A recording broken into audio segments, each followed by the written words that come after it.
Dear reader, this list is intended for older people. Not old people, but older. No one is excluded from reading it, but if you were born in the 60s or 70s, you should pay close attention. The following are 10 things I've been meaning to say to you. Number 1. Teenagers, for the most part, are not lazy. We're tired. Most of us wake up for school at 6, receive hours of nightly homework, and participate in extracurriculars. When we need to sit down for a while after school and practice, it's not because we're lazy.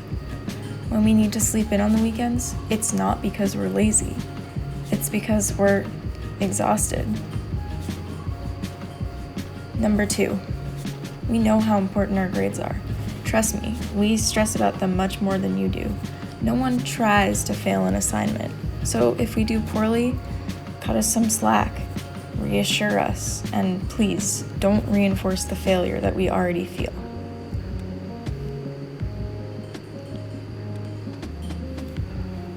Number 3, you have to educate yourself on your political opinions. You can't just vote Democrat because you've always voted Democrat. You can't just vote Republican because you've always voted Republican. Don't get all your news from Just Fox or the Huffington Post. Don't choose a candidate because it's who your Facebook friends are choosing. Read policies, watch debates, and get involved. It's not too late for you to help save our future.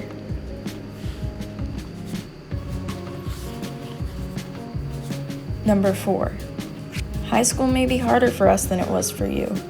More and more AP classes are available every year, which raises the bar for all of us. To get into a decent college, we also have to ace the SATs and probably join some type of honor society. College is a social norm now, but you still have to fight to get in.